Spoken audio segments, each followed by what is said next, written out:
Okay, right now we holding court in the White House right now because really there's no platforms that could really handle the gravitas of the guests part. we have here sitting down with us today in the White House. Come on, did you ever think hip hop would take it this far? That part. Come on, man, look at him, the legendary right there in the middle right there. He was the first to do it to come out of the Bay. Give it up for the one and only Too Short. Yo. Come on, man. Look at him next to me, the legendary, the business mogul, the mogul, the jack of all trades. Here, my blood relative. Give it up for E-40. Come on. Hey. And right here, that's the future happening right now. It's only appropriate we in the White House because we know he's headed towards politics soon as he stumps 10 toes down celebrating his birthday weekend real soon. The one and only Mistah F.A.B. Hey. This is a momentous occasion when I sit here and look at these fellas, these gentlemen have to be. We all grew up together, watched each other's careers go in different directions, and we all put our foot in this culture in our own way, really made our mark. And to arrive here at the White House is extremely surreal. Okay, this is the first house of this country, built on the backs of our ancestors. This is where the first black president ever resided. And we are the ambassadors of the Bay Area, here to salute the greatest NBA basketball team of this era, the Golden State Warriors, man. I think that deserves a round of applause, right? Yo, Short. We all agree on the Warriors, right? We agree on that, right? About that. I agree on the Warriors, all of us. We all do. Except for Heather now. Okay. Yeah. Heather, you got to convert. It's time. I remember one of the first times I ever heard a rapper really reference the White House is when Short said, Easy. I'm not gonna say it, but was it? It was the song "Cuss Don't Words." kick up Was old it? dust, bruh. Yeah, but no. You said Ronald Reagan came up to me. Do you have the answer? Yeah. For the U.S. economy and the cure for cancer? I'll stop it right there. Yes. No. I was very political at a young age on the low, man. I was, just kind of like It was funny. it was a humorous way to like take a little baby jab at the system, man. Yeah, but I thought that was fascinating, right? I was going to say, at that time, hip-hop artists weren't really that political. Now it's commonplace to see so many hip-hop artists discussing politics, but when you did it, it wasn't as commonplace at that time. What made you feel comfortable in doing it and saying it? Do you remember what he said? Stop, man. It was all, it was shock value. And, I look back on the history of hip hop and what I was doing as a rapper was not the status quo of let's see who can rap the best. I was literally just making songs with a lot of bass, a lot of language, and a lot of just shocking things and make people, give you that feeling like, that moment, So I think it was going over a lot of people's heads back then. But then when you like go do your research, you go, wow, this boy was saying a lot of little stuff on the low. So that was one of them. You opened the door in many ways. I remember when NWA was going at it, and Eazy-E got an invite to the White House. Mm-hmm. And I remember Cube saying, "I'll never sit down with the president. I'll never sit down." Like it was kind of to go into the White House, you would have got backlash. Yeah. Now we here celebrating 40. Yeah, we here. It's an honor and a pleasure. I'm proud to be up in this thing, man. We in this thing, bro. Yeah. What do you think about that, Fab? Like, man, I see you campaigning in the streets of Oakland all the time. You on the highest platform as far as politics go in the free world right now. You in the White House. To be able to sit on this platform with people that I grew up idolizing, this is a childhood dream. I mean, Todd, Earl, John, we're all each other on a first name basis. I'm really walking in a dream right now.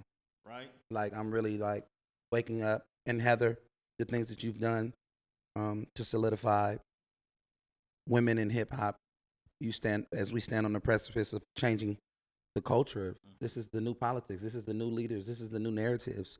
And we're creating these things by actually unapologetically being ourselves. Mm-hmm. So to be here, to be invited as who we are, even in what we are, it's amazing. It's a blessing, and I'm humbled.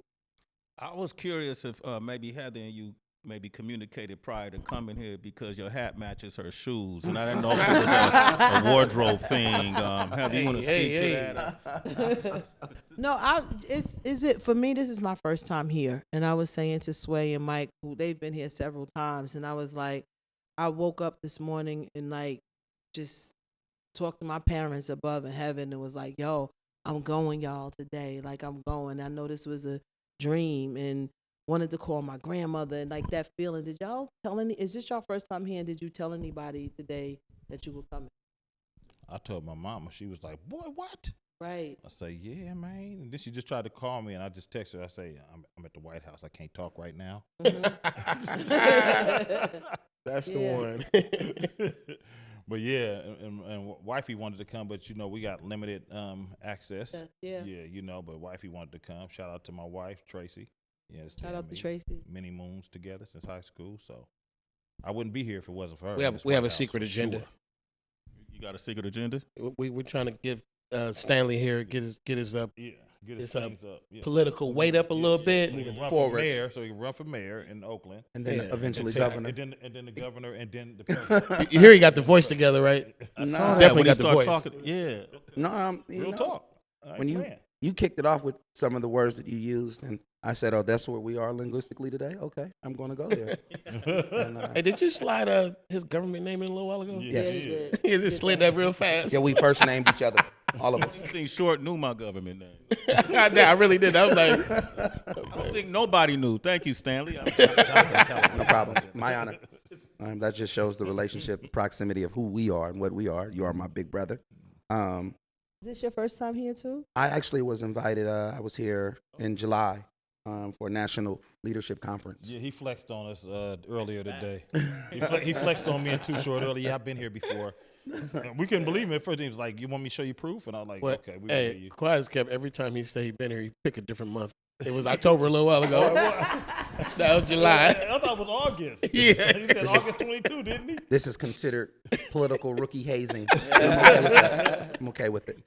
When I think about, we all knew it was great to see your names, on the list of being here, and I couldn't wait to interview you here. And it is something about actually the visuals of seeing you here. As our audience is like listening, I hope our audience actually watched this on Sway's Universe on the YouTube channel to see the physical manifestation of Bay Area hip hop being in the White House. And I can't help but think about the political movements of the Bay Area. Like, it's such a political region in terms of activism. I'm thinking about the Black Panthers, right? I'm sure you guys all stand on the shoulders of political movements and activism. So to see this here, actually, just for me, I'm kind of having a wow moment, right? It's almost like a council almost sitting up here and seeing this. So I'm just wondering, as you reflect on that, like all the activism of the Bay and the political movement, are you guys thinking about that as you walk the halls of the White House today? No doubt about it. I think that one of the best things about us being here is not that we heard about it and called and said, "Can we go?" We were actually invited to come celebrate with the team, and I'm sure that my guys agree with me on this. That this is the moves that we make in positions like this is to show the youth this is possible. You know what I'm saying? Like, they've invited us in the White House. You see F.A.B standing out on 19th and Broadway. I've been running through East Oakland my whole life. You know what I'm saying? We Bay Area cats to the fullest. They know us. And now look at us, man. You can do it, man. We go a long way for you. You see Short popped his collar. You saw you went to pop his collar like that. I don't know if anybody's ever really popped the collar in the White House like that. I just did. Okay, my Remember you said you fixing your jacket. I was like, remember I did that earlier? But that's how we talk, man. That's like a hand gesture. It's like you just talk like that. Yeah, that's popping your collar, man. Yeah. when you look at the decorum in here, and I know you're a very fashionable guy, Cuzzo, and I know that's the same way with your interior decorating. Because whenever you post in your house, I look at the things in the background like, damn, where'd he get that from? What do you think of this decorum? Like, some of this stuff is centuries, years old. I was looking for some cobwebs. I can't find none. There's none in here. It's cleaner than Clorox up in this thing, man. You understand me? and it been here forever, and you would think it had that old smell to it. You know how old building smell good in here. Yeah, they really keep up with the maintenance up in here in this White House, man. You understand? Yeah. So you give it a thumbs up. A thumbs up, brother. Look, I'm looking at this old flag right here. That's like the 1823. is it? I don't know. 1700 something there, It's man. way back for sure. Look at it. That's 13. That's when it was 13 states. it was the 13 states before we became 13 colonies. Many moons ago. You hear that, Mike Muse, Town Business? We breaking down the terminology. I'm seeing the civics lesson right before me. Is this the kind of environment you think you'll be inspired? Like after this, y'all, the three of y'all might go make a song? We should. Well, we just did a song. We just did a song. That's crazy. We just did a song. This room is actually very weeks ago. reminiscent of the Oakland mayor's office. It is. I just received the key to the city a couple weeks ago. Come on, y'all. Whoa, My man. It definitely reminiscent of that. that's amazing. You know, this is very inspiring. I was downstairs telling Pops, I was like, they told me meet me at the White House, and I was there. Like, he was like, man, we should sample that. This is historical, man. And as he said, we're going a long way to be able to show people this is what you should be aspiring to do. When MC Hammer was doing Mattel dolls and movies and things like that, people was like, oh, he sold out. That's a sellout. Now, if you're not doing that, you're not selling out. You're not selling records. Right. So, he set the status there. Yeah. Sometimes the first get it worse, but we're going to be very embracive in this cultural moment of what we're doing, of changing narratives. And, hey, man, this is motivation 101. Being from where we from, this is a dream come true for real. This is an accomplishment for real, because a lot of people say somebody like me, and everybody else say we wasn't supposed to be here, due to the circumstances and the conditions of our soil. Mm-hmm. You understand me? Being in the trenches in the octagon and going through, so many things in the Bay Area. We beat the odds. Me coming from a small little city, Vallejo, California, like 11 exits at the time. It was unheard of. I had to work my way up the ladder to get the respect of the town, which is Oakland, and the rest of the Bay Area. So I feel like we accomplished something, and I've accomplished something. Being in the White House right here is an honor and a pleasure. And to be doing this with my fellas, hello. Watch out. We got to make a portrait of this shot right here. It's a dope shot. I need that painted. And you guys are all color coordinated and black. I mean, it's just such a good visual representation of like movements, advancements, where we are. Heather, you want to talk about Heather, the mic. Just this what I said earlier, the gravitas of this moment, having these iconic gentlemen, including myself here, being from the Bay, celebrating this iconic basketball team, the Golden State Warriors. What can you add to this conversation? Absolutely nothing, Sway. Heather's not gonna give us the right answer. She know in her heart that we are it, and she know it. Well, what I will say though is, for us just sitting here listening to you guys, like we just saw 40 and Short a month ago, in LA, celebrating Mount Westmore, and it's just. This wasn't in the plans a month later. Like, you just never know in life, to y'all's point, where your gift's going to take you, where your art is going to take you, where your love is going to take you, where your passion is going to take you. We were all sitting down in a garage in L.A. a month ago, and to fast forward a month later and we're here, it's just a beautiful thing. Thank y'all for your contribution. Like, all jokes aside, it's crazy. So nothing about the Warriors. Amazing. Nothing about the Warriors? Salute. Okay. So look, check this out, Heather. So if Steph, Draymond, Clay, any of them came up and shook your hand, you wouldn't give them a hug? I would give them a hug. Would it be genuine? It would be absolutely genuine. Okay. I gotta respect their talent and I know everything you on do. the I know court, you but do. in front of y'all, nah, yo. Yeah, I know you really like the Warriors.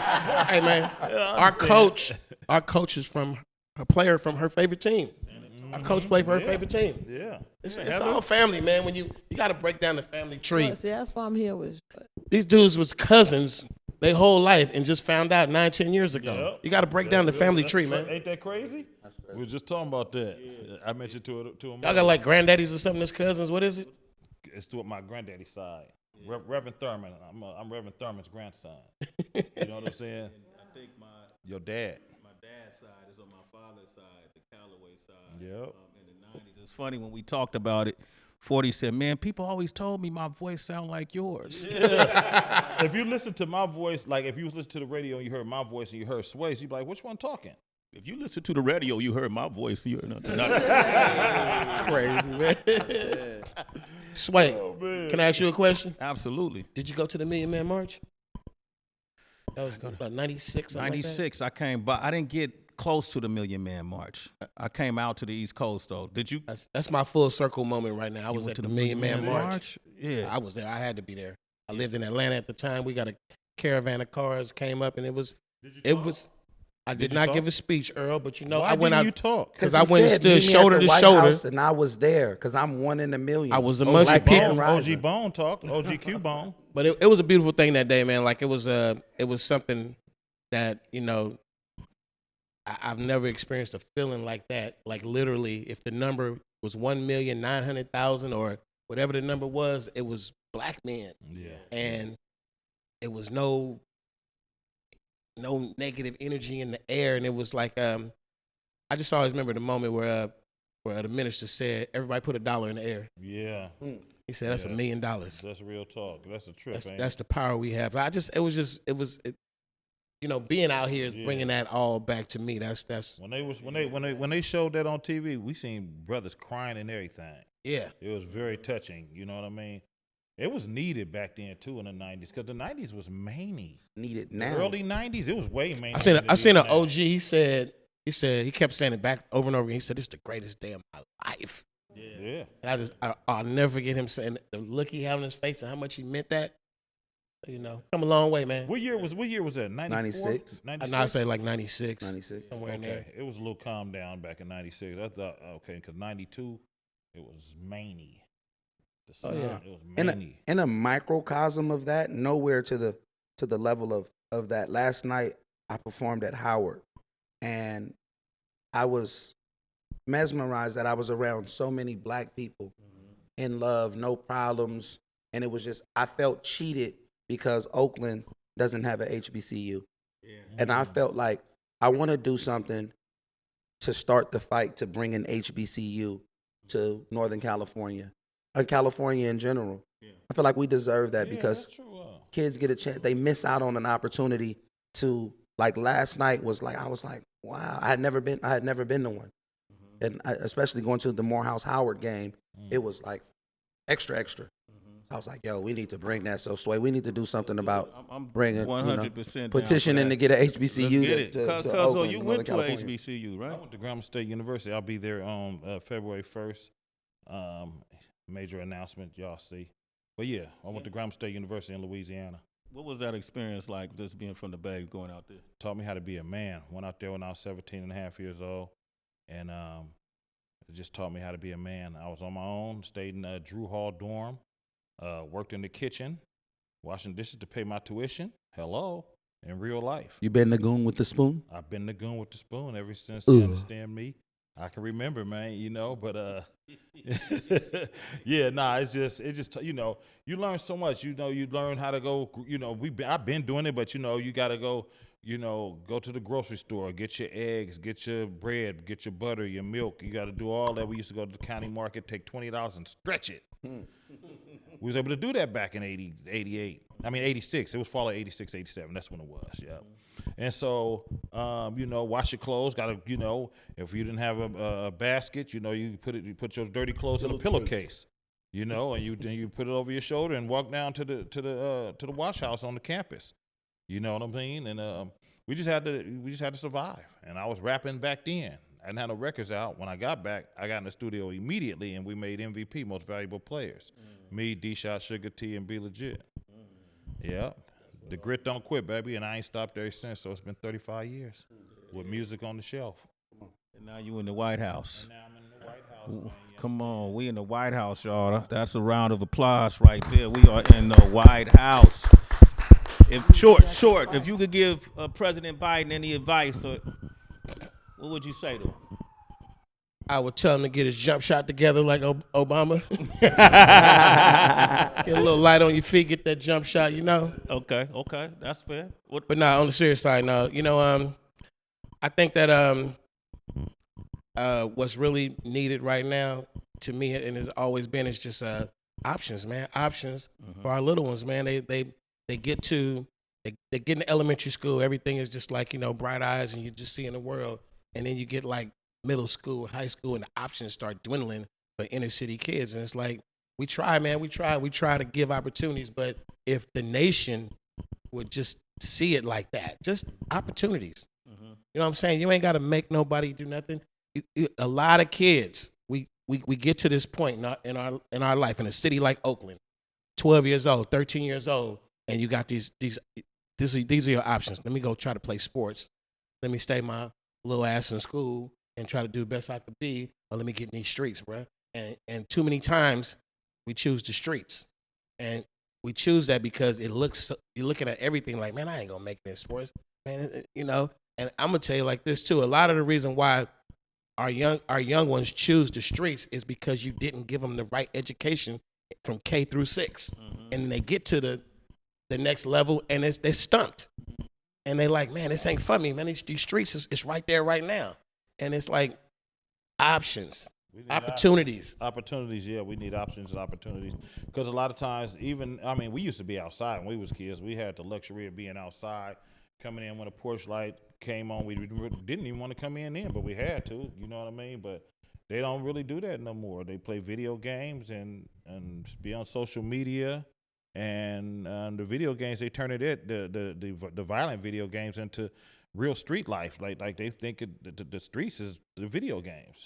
You know what I mean? So I think it should be more opportunities, just like Short said, more options, sports. Entertainment is always a plus. You could say education, education. Showing them stuff like this, showing them some footage like this with us being from the trenches and being in the White House. You know what I mean? Like, you can do it too, so. Images, right? Yeah. Fab, what would you say? Being more intentional in the connections. And what I mean by the connections is connecting with the people, connecting with standing on the things that we say, the commitments that we're going to make, and then actually carrying them out. What has happened is the missed opportunity, as my elders have alluded to, is the reason why they go to the streets. Me being right there, dealing with a lot of these kids on the front line on a daily basis, I see it. I see what desperation does, and the mind state of where they're feeling like why they're doing it.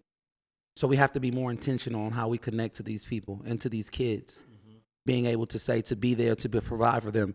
I think one of the biggest misconstrued things that when people feel like they need help, people automatically associate that with finance. Money is not a solution to everything. You just can't throw money at problems, because then you're disguising it, and then you're layering the problems. So to begin to unlayer these things is about helping and healing and being intentional in doing so. I know they queuing us from the back, but Guapole wanted me to tell you guys that she wanted to be here.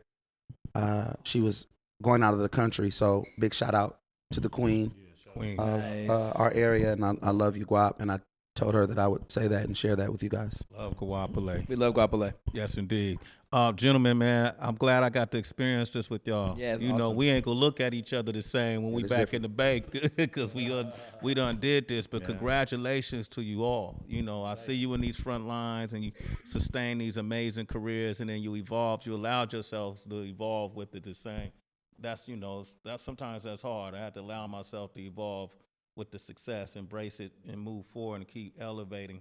And so by doing so, man, you guys are pillars, and I'm happy we shared this moment together with you too, Heather and Mike Muse too. Shout out to the Midwest. All right, so let's go celebrate these Warriors, the number one Yes. NBA team of this Salute. generation. Yes. It's a Champs. dynasty, okay?